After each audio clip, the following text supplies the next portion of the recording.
This is the Internet Court of Truth and Lies. What it's about is if you've got something that you believe is the truth in the media, or you believe that something is a lie in the media, you can bring it to a group of other people to see where everybody dissects the proposed truth or the proposed lie with 8 verdict questions. You wind up in a trial like this one, bringing something that they claim is a truth or a lie. Everybody winds up having a dialogue. The biggest value is to the plaintiff because he's the one who actually believes one way or the other.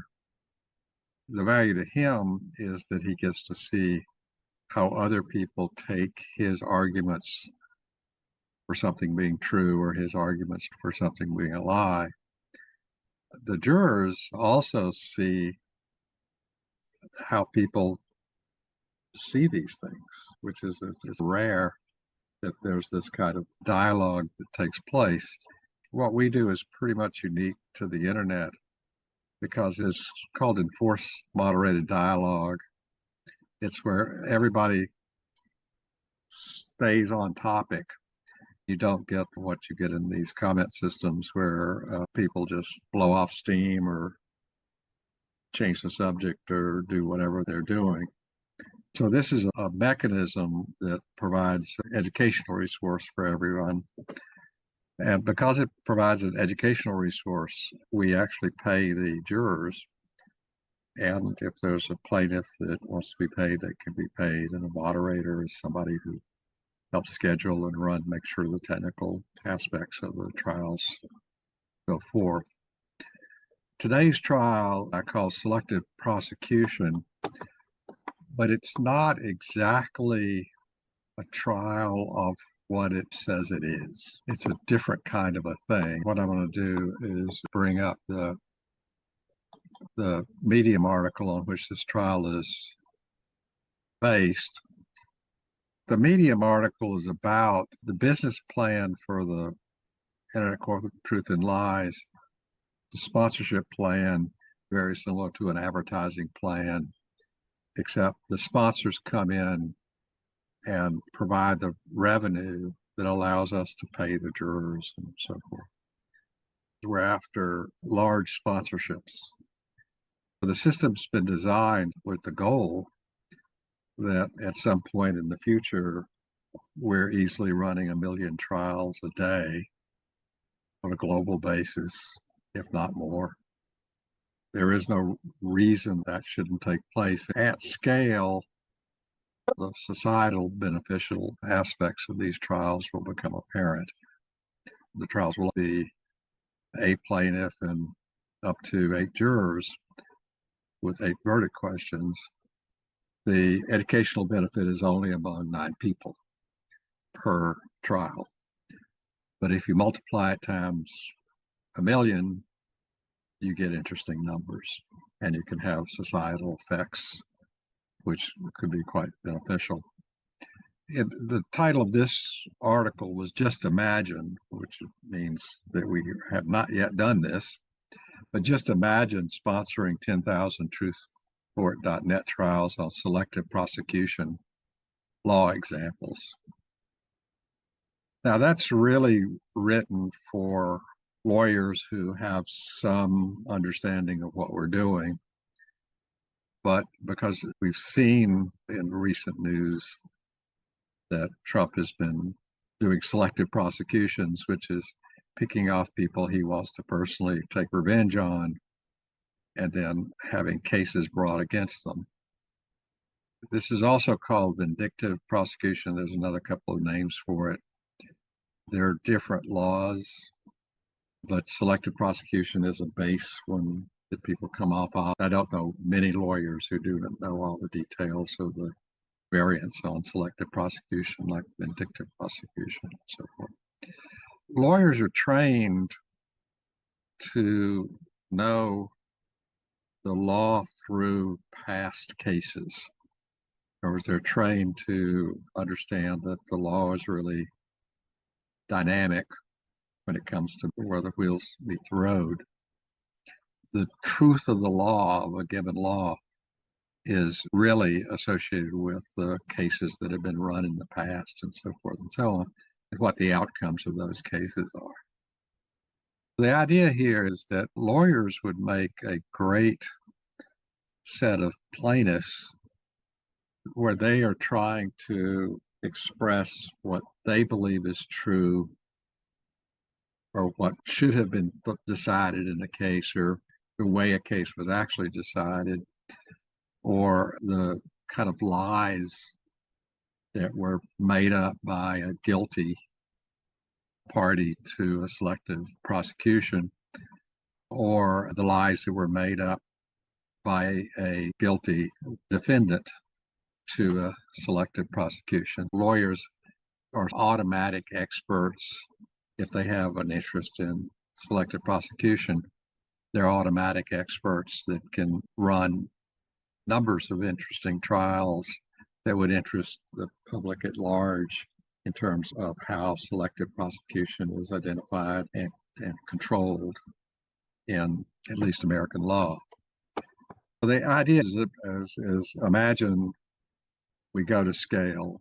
Today we run about 9 or so trials a week. In this case, we'd be running 10,000 trials, which is a lot more than 9 over some period of time.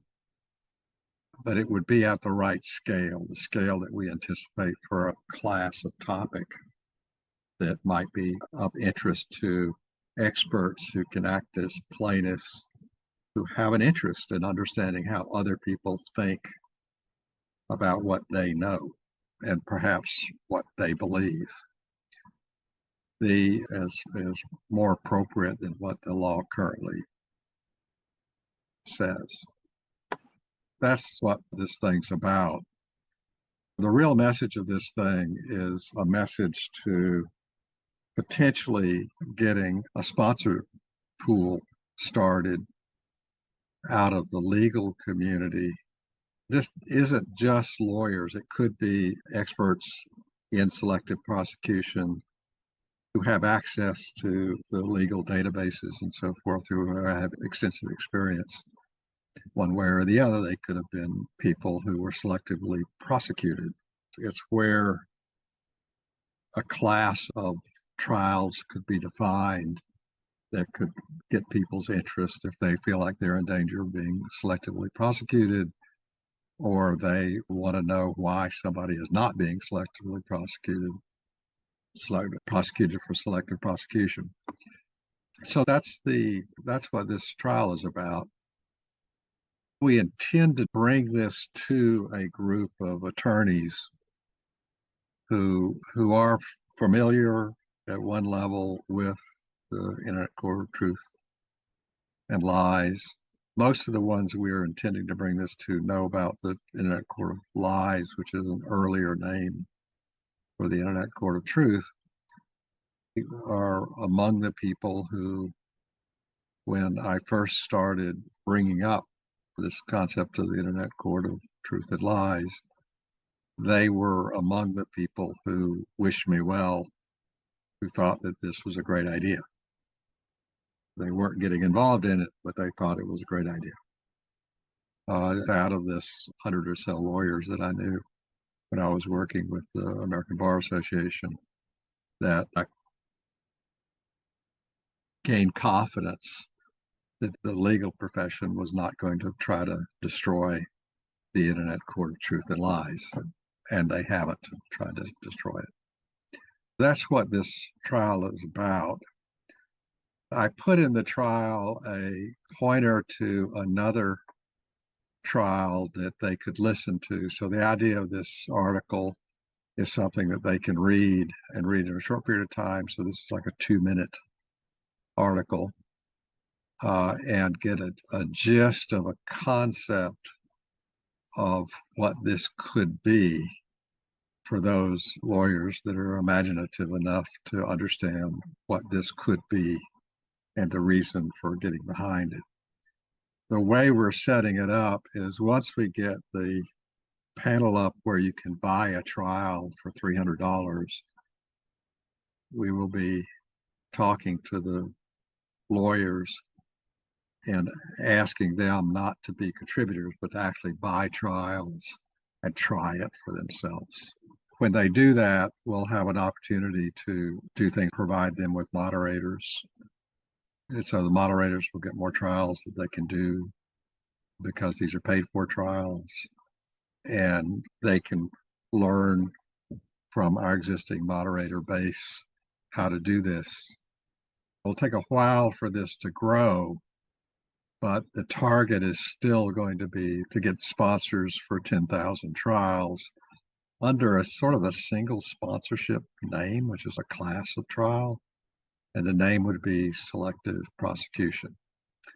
Now, they may come back and they may come up with other categories, but to the extent that we have multiple plaintiffs coming in under the same category, if they're public, then on the website, you'll see that sponsor is that category. All the trials that are run under that category would be listed publicly.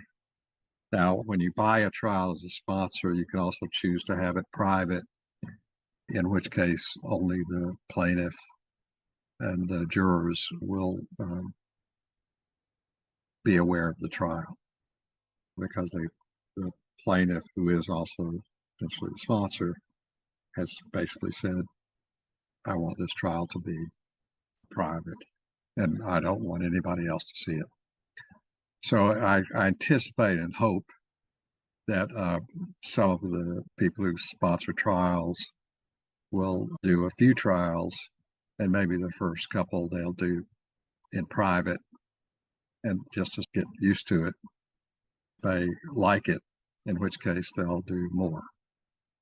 And if they really like it, these are the very people who can create an entity that could sponsor all 10,000 of the trials, which, if you put a revenue number on that, would be about a $3 million revenue deal for Truth Court, which is really where we want to go. We want to have sponsors of sufficient magnitude that we can afford to pay the jurors in pick a number, 100,000 trials a day. Okay. And so that's where we are. So what I'm going to do is go through the verdicts here. What the truth that I'm asserting is true that, and I didn't mark it, which is an oversight. It is true that 10,000 Truth Court trials on selective prosecution publicly available on the internet will make an enormous positive difference to society. Plaintiffs will be experts on selective prosecutions who are testing the truth or lies in examples of claimed selective prosecution. And that's what I'm trying here. And I believe that what I've said is true. If we can get the 10,000 trials, it will have a major on this topic. This will make news. Is it the whole truth? Yes. I think that within the bounds of it, the idea is pretty complete. Is it nothing but the truth? I said yes. Again, I think it's clear to people who know truthcourt.net. It will not initially be very clear to people who don't have any idea about it. They'll make up things. This is not going to grow fast. It'll grow slowly initially, and then it will take off, because first people have to understand what this vision for this particular one is. What's the deceit? There is no deceit here. I'm the plaintiff, and I don't think there's any deceit. Is it intended? Yes, the truth is intended. What's the motivation? The motivation is to engage in some activity, which is an example of one activity of about 10,000 activities that we could do that would go after large sponsorships. So this is just an example of going after a large sponsorship, and one way to do it. Nothing will happen as fast as you want it to. And then when it does happen, you will not believe how fast it happens. What's the social acceptability of the truth or lie? I said that this is completely acceptable. What label would improve it? I think no label. So what I'm going to do is for the jurors, I'm going to go through each juror and ask for a 30 to 40 second of the summary of their verdicts. I'm very interested in seeing what y'all think about this idea. Juror one. Okay, yeah, Juror one's me. Yeah, I think it's fascinating. It's great to imagine the expansion of all of this into this wonderful realm. But the way you've been describing it, though, I think in this particular case, it seems more like we're talking about the realm of philanthropy. Because where's the profit? Where's the benefits here for someone who's putting 3 million in? It's a way of training the general public, perhaps, but it seems more philanthropic. That's all I'm looking at it in this perspective. I think I said it in the thing. I may not have. I think I said it in the thing that they may choose to do what's called a direct DAF. I forgot what it stands for. An advised fund, which is a philanthropic. Yeah. And it may be that these lawyers, some of these lawyers, and I know some of these lawyers have very close relationships with some of the foundations. So one foundation that sort of comes to mind, unfortunately, I used to be able to list off all the foundations that might be interested, but the one that comes to mind is Pew, PW, and they do fund things like this that are just for the social good. Yeah. And they would have to know that it operates. In other words, they would have to know that there are people ready to do it. Yeah. Just one other thought I was thinking about this. One of the I think the attractions to people of social media is its rapidity. How new things keep coming in at a sort of constant rate, new stuff. And of course, doing a truth court is it's a break on the rapid transmission of ideas through social media. And I'm just wondering how this is going to be perceived by the general public, general users. I think that this is in my humble opinion, but my humble opinion is that is the thing that makes paying the jurors essential. Because if it's free, nobody's going to do it. Yeah. If it just requires to come to and participate, it's too much work. It's as simple as that. Day one in the business plan 5 years ago, when we first came up with this idea, the jurors were being paid. Yeah. The thing that has surprised me over the years is originally we fought hard to try to come up with some way to not pay the jurors.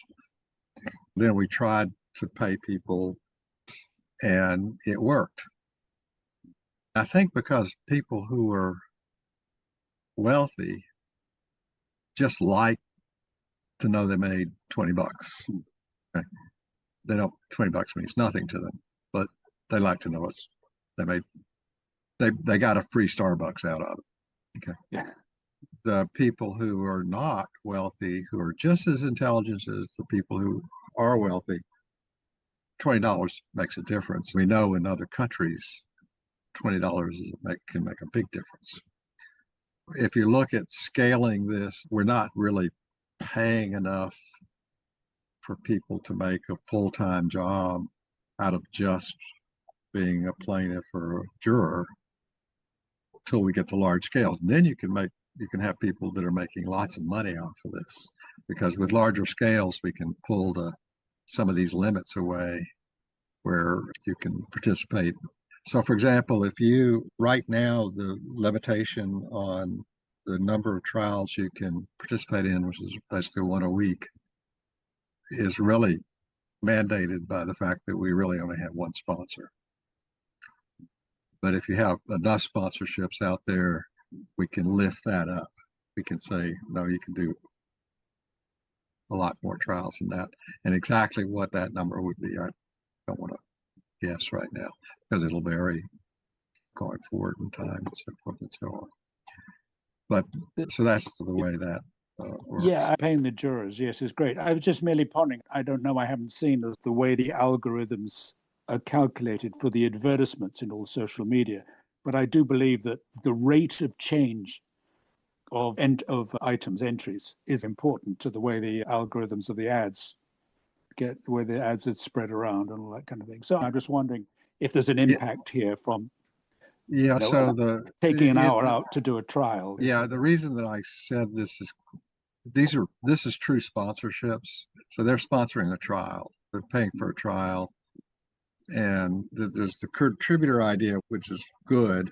And it allows us to give people a reward for having put a little money into the effort, even though it's not paying for the trials they're in.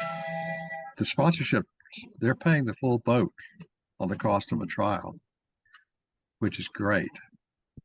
And so every sponsored trial we get increases the probability that we can deal with the amount of demand we've got. We've got a huge demand for trials, and just with the 1,000 or so people that we've got who are verified members. So Juror 2. That's me. I love the idea. I think it's great for future planning. And I also, when I first came on and we talked about getting sponsors, I also thought the legal field was a good target market for this type of business. So I'm happy to see you heading that way. And maybe all of us could pick some attorneys in our areas to help you out, like that might be interested. I think Natasha before had did an email we could send out possibly to attorneys or people in our areas to get sponsors. I think that one of the ideas is to have a Zoom meeting or 2 or 3 or 4 that we invite lawyers to discussion on this article and have y'all come to those meetings too, so you can make the case as experienced jurors and moderators and so forth. If we can get some of these guys interested enough to want to talk about it, among the people that I know, I don't know how many would come, pick a number, 10 out of the 100 people I know would come just to see how this thing's coming out. I know a few people personally that are attorneys. They might not be the kind of attorney you want, but they could give you opinions. That would be great. Kind of target some people. Yeah, in a good way. Absolutely. I think that's a good idea. I think also we can't do this until we get the panel up on the payment system that says sponsor a trial, because what we're really going to be asking these guys to do is just run a trial for themselves, and we'll assist them. And then they make up what they want to do. Once one of these guys does that, 2 will do it, and then 4, then 8, and they'll try it out. And of course, where we want to go is enough of them do it that they start telling friends to buy a trial and see what it's like, because they're going to be trying to convince other people to do it too, okay, to see how it works. It is unique. They've never seen anything like this before. It's really true. It's unique. There are things that are like it, but not this. So that's the idea. So hopefully this will start something. I want to get the ability to buy the thing, and then I'm going to contact some people I know. These are volunteers at the ABA. This is not ABA as an organization, which has nothing to do with any of this. Juror 3. I agree with everything that you said and everything you stated in this trial. I did a lot of copying down because this case is about motivating possible sponsors to invest in large amounts of trials, and it's to benefit society in the whole, but we just need to get the ball rolling to get it out there. Yeah, and there may be other topics. This one, for obvious reasons, this one sprouted in my brain because of what Trump's done in the last 3 weeks. The attributes of this is you've got a very large population. There's a lot of lawyers. It's a cohesive group, and you can't be a lawyer without having a certain amount of expertise that you really would like the public to better understand, because lawyers spend most of their time dealing with a public that doesn't really understand what the laws are, or they don't understand case law. People don't understand the importance of things like case law and so forth and so on. So Juror 4? Yeah, I'm Juror 4. Okay. I don't know what to say. I love the idea of the project expanding. You say we've got a huge demand for trials, but then you say we only have one sponsor. So where's the demand for trials? Oh, Is so yeah, so jurors- the demand for trials is in the jurors and the plaintiffs that would like to run more trials.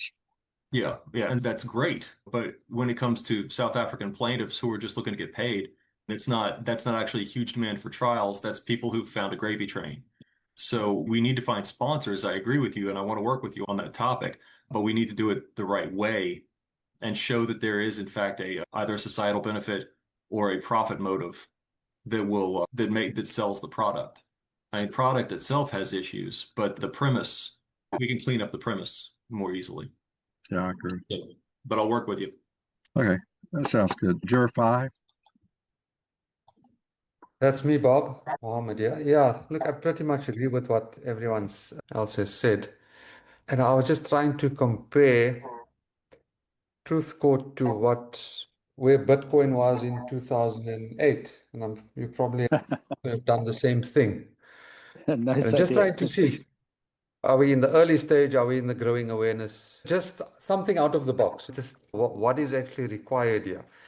And the thing is, there's some kind of FOMO that put Bitcoin on the map, right? There was some kind, and something has to click. And Bob, something is going to click. I know it. We just don't know when. It took Bitcoin almost 10 years to hit the mainstream.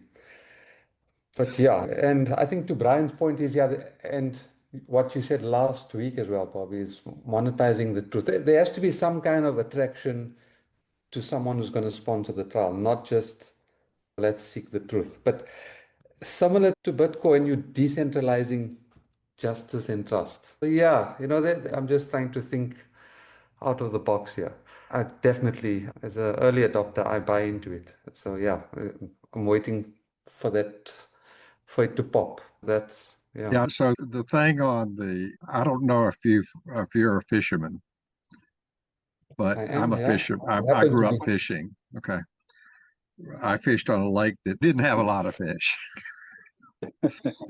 So I spent many days Isn't waiting that for a always the fish case? to bite.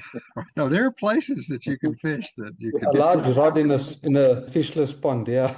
Yeah. Okay. No, we've got fish. But the point is They're just that big. right now Yeah. we're still in fishing mode. Yeah. And we haven't hit so there's some places in Florida, I can't remember, it's near Tallahassee, where the peninsula of Florida comes out from the rest of the states. There's an area there that's very old. It's got a river. I can't remember the name of the river. But when the mackerel are swimming, you throw the line in the water and start reeling because you've got a mackerel on the line, literally. Okay. They actually make it illegal to fish along where that river enters the Gulf. They control the fishing on it very carefully because the fishing is so incredibly good. And the mackerel are half a meter long. Yeah, sure. One mackerel is a dinner for two. Yeah. Yeah, your hands went out beyond the frame of the screen when you said that. Right. So I have been in places where you fish and it's great. I mean, I sailed the Atlantic in 1985 and people said, you just throw a bit of plastic overboard and you'll catch a tuna. I didn't catch one single fish the entire trip, 45 days, nothing. That's right. 45. So you didn't know how to cheat. You didn't carry chum? I guess not. No, you had the wrong stuff. Yeah, I always carry, if I go out on the ocean, I always carry a bucket of chum. I go to the bait store and say, do you have chum from the fish that they were cleaning and so forth and so on. And I carry a bucket of chum. Then at least you catch something. Okay, let's see. Juror 6. That's me. I agree with you. Like we were talking prior to the trial beginning, it sounds like a great idea. And yeah, just and to piggyback off what Robin was saying a little bit, I believe I did mention it. Like when we first started doing this, only I would recommend lawyers who do like litigation cases to see if maybe they wanted to run some trials on the products that they are representing or the companies for the products that they are representing that have recalls on them. I think that's another area that would actually be really interesting was, I don't know whether you call it product recall law or I don't know what you'd call it, but that would be a really interesting area because It's a lot tort of law. people would really It's like to tort know. law, and you're describing mock trials. Yeah, I know You've got to Yeah. very carefully screen your jurors because if it's not in their venire, they're not going to care. You got to have venue, jurisdiction, and you got to know the venire. Or they're just not going to care. Yeah, I know. Yeah, so yes, I understand. Okay. Juror 7. Hi, that's me. Okay, so I also agree with you 100% on this, but my question is also with the issue that Brian raised about South Africans. Is the sponsors going to be limited to US sponsorships only, or can you get South African sponsors on board as well once this thing takes off?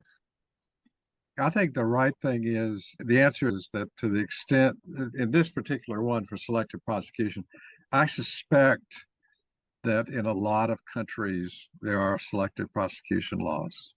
There are some where they may have laws on the books that there is no constraints. What's happening in the United States right now, that the law is on the books, but the government is not paying attention to the laws. The right answer is that in every country that I know of, the court system, which derives out of historical stuff, but it derived from the emperors and kings and so forth that had to have a way to resolve disputes where they were not involved directly. Court systems came to be out of that. So they're universal.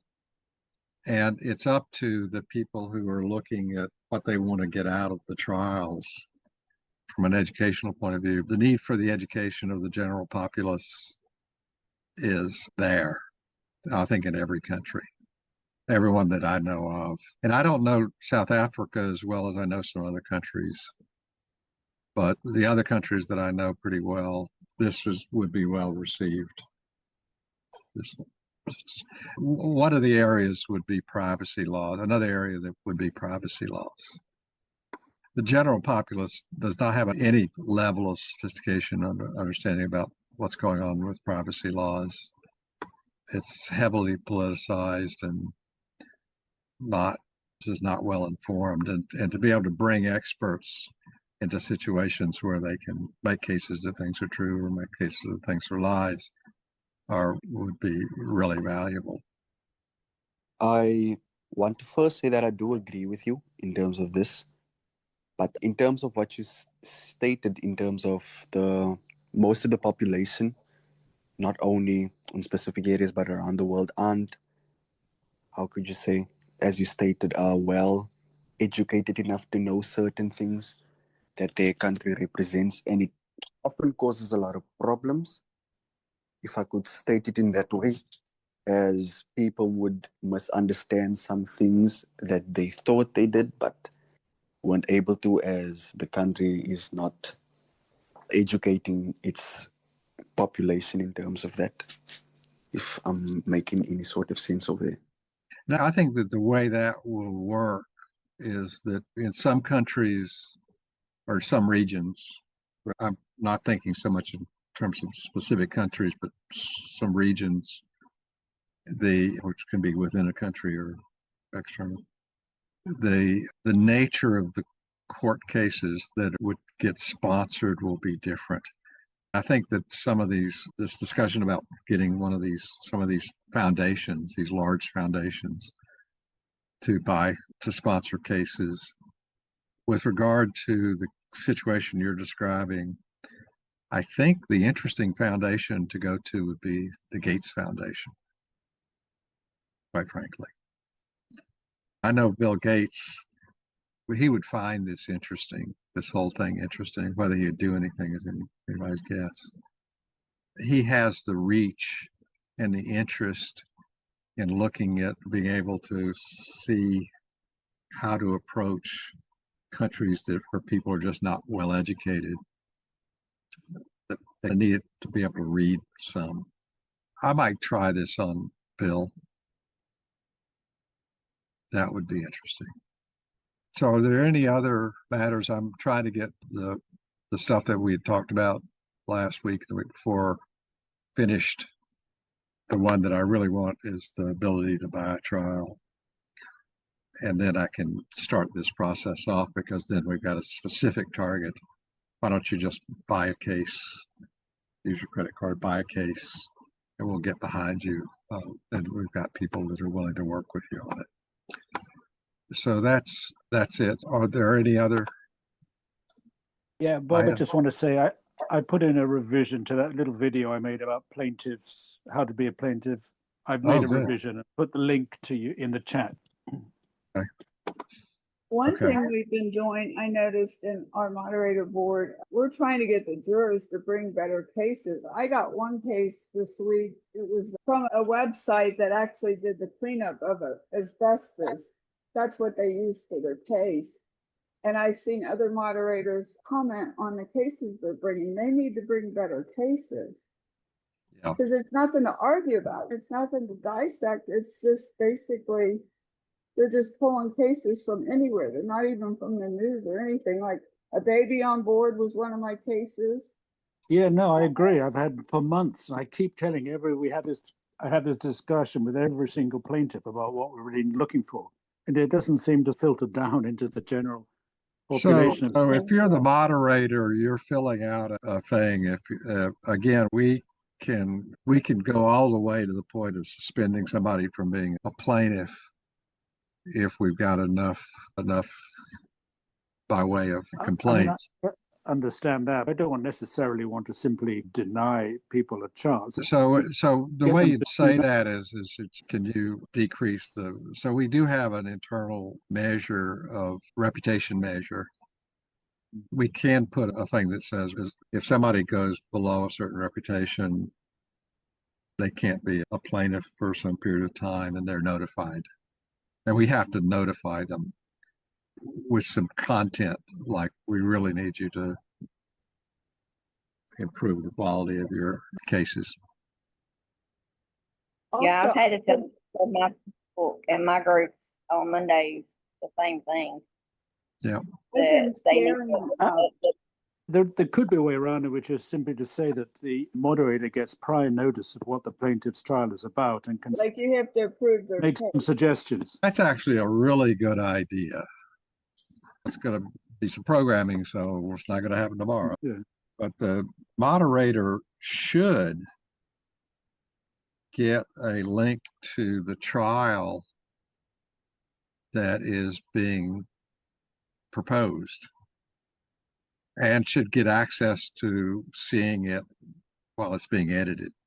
We do. We don't see it being edited, but once we know they picked us, we get a notification and we can see the case. But you don't, Yeah. what I'm saying is that we could put something in there that says that the moderator has to approve your case before it can be finalized. Yeah, that would be perfect, I think. That's right. Yes, we could why put we're in getting some bad comments that are cases. only visible to the plaintiff. Yeah, that's what I'm saying. So Yeah. a case that's not finalized is only available to the plaintiff. And if what we can do is essentially have two levels of finalization, the plaintiff says, this is what I want to do, and I want to get a moderator. The moderator has to approve the case, or at least make suggestions. Yes, I think make suggestions is more fluid, I think. And then And another thing I've had to do on mine is some of mine need trials where people could outsource for resources, because I've had a few on sexual assault and a few on criminal cases too, but just hypothetically, like benefits and stuff like that. And I've dropped some links for resources, especially on the one with the sexual abuse case. But whenever I try to post more on section 8 is where I post them, my resources, it only allows me so many letters. I think it's 5,000 characters or whatever for a reply. Yeah. So if there's one here, we could. Where is this? Where's this limit? I put my link. It's on the verdict, like the verdict. Oh, I see. Yeah, on the verdict where you're saying you're providing some Because text. I don't have no other way of letting the plaintiff know. And another thing is we don't know who our plaintiff is. If we knew who our plaintiff was, perchance, besides this plaintiff, then we could email them, because like I get emails of all my plaintiffs that we have come on. That's an idea. Okay, Natasha, you can save characters. I'm sorry, Robin, go ahead. It wasn't me. I think that was me. You go ahead, Brad. Go ahead. Apology. Okay, Natasha, you can save characters by using bit.ly, bit.ly, Okay. or any URL shortener. Okay. The text box limits are arbitrary, but they're there to keep the page data down. But anyway, use bit.ly. Okay. Thank you. I've been sharing like Andrew's links for our plaintiffs and our jurors to try to educate them, because I tell them our job as moderators is to make them better and to teach them better ways to do the case and critique. And I've had some of the plaintiffs get defensive when I say something like, y'all need to pick better cases.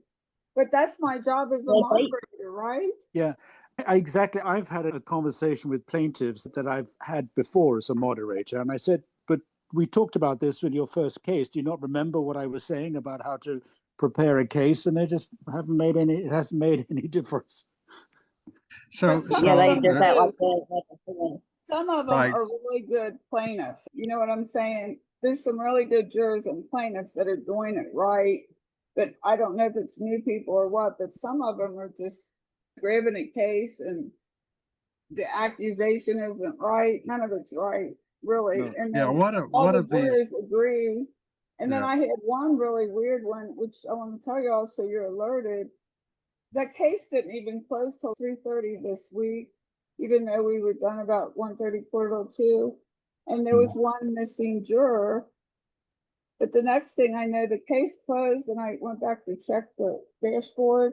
It showed the missing juror had finalized their verdict, and they weren't there the whole time. So I don't even know how that could have happened. But I noted on my moderator sheet they weren't there, so I'm sure the system caught it. But we're back to that. They're not even writing down anything in the verdict. They're not even copying it down. They're just like making a decision, not putting any notes in the boxes, and then finalizing the verdict. Yeah.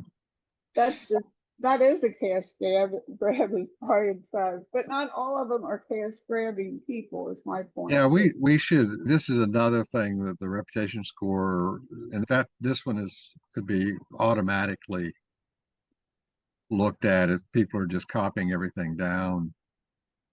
And we can also do timers and so forth and see if they're just not looking.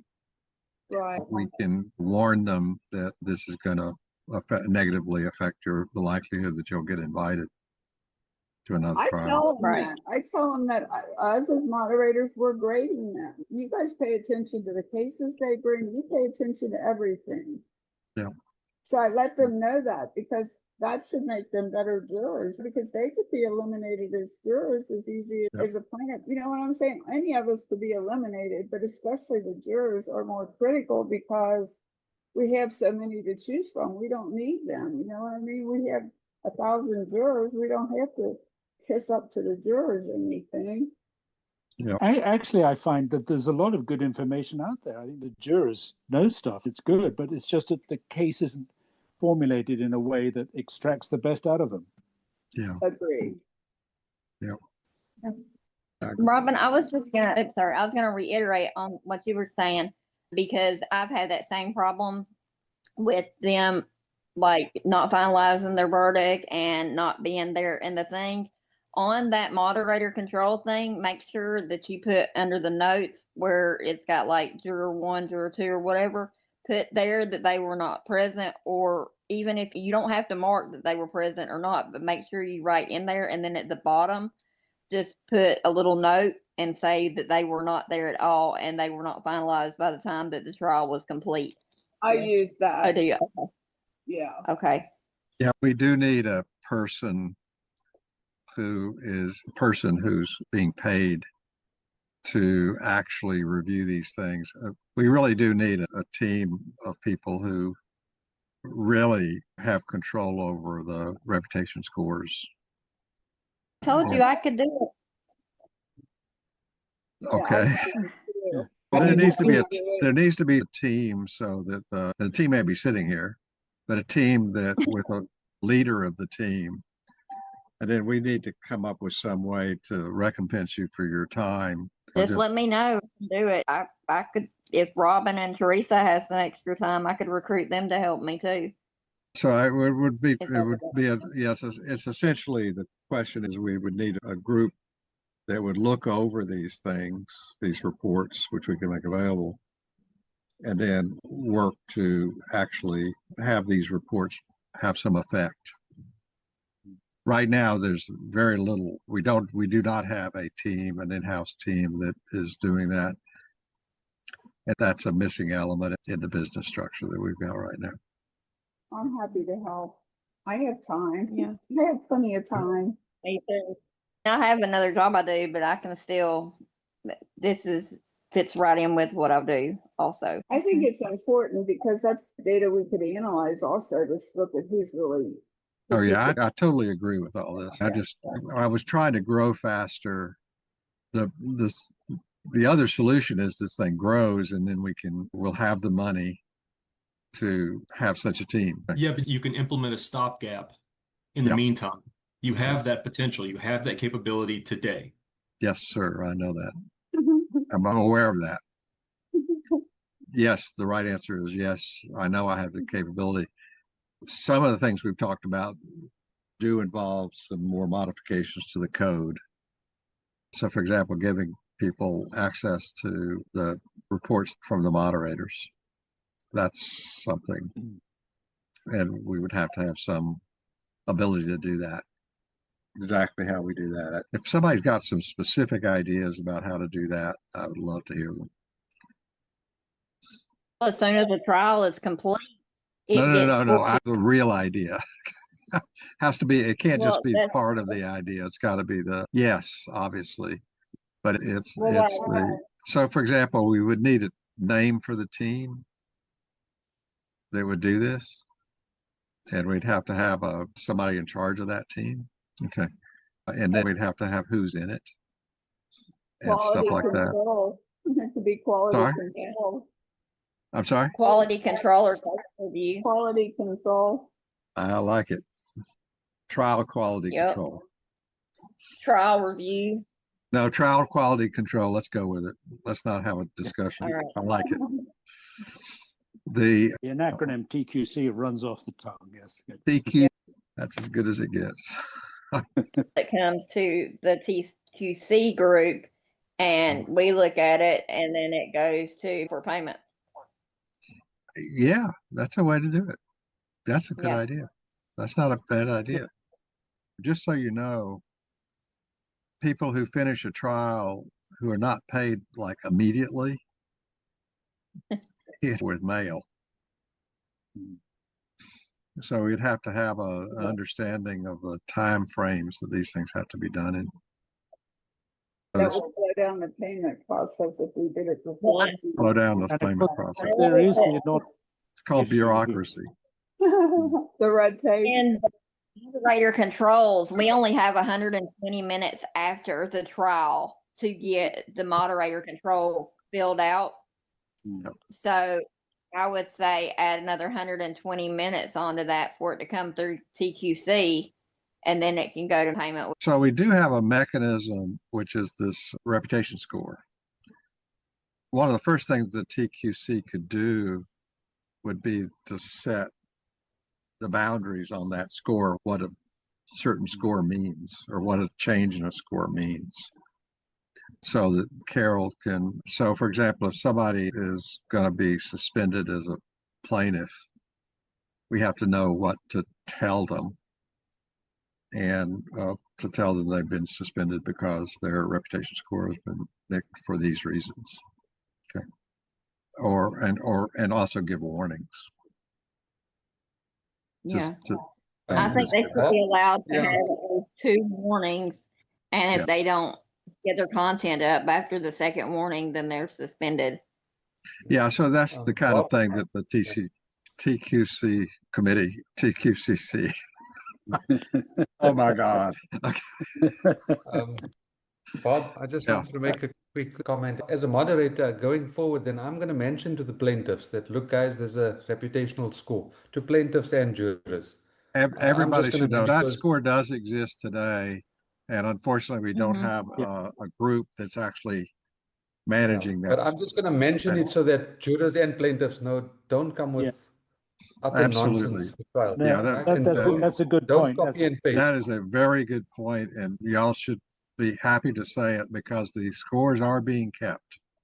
Okay. We just don't know what to do with them. We don't have And it's any the truth, rules. so- We don't have a group Yeah. that I think we just figured it out what to do with it. yeah, and You it's see. logical that the moderators should be the people, at least some subset of the moderators should be the people in that quality control group, should be candidates if they want to be in that quality control group. They can be. And then we should also have some pay for being in that group. Yeah, and I just want to say that I don't want to work with no one other than a moderator on this group right here because I guess Experience. you could say experience, yeah, of and the knowledge that we all of us have as moderators because we put a lot of time and effort into this place here. So I And, totally understand. Yep. Okay, so let me work on Natasha, that. you have, hang on just a second, Natasha, I think you have administrative access in the Discord. So if you want to make a new board for TQCC and add people to it, you can make it private or whatever. So that might be a good way to do it. Email me and I'll do whatever I can. thank you. Right. Okay, I so can get sounds back great. in there. Okay, so we'll see y'all next week.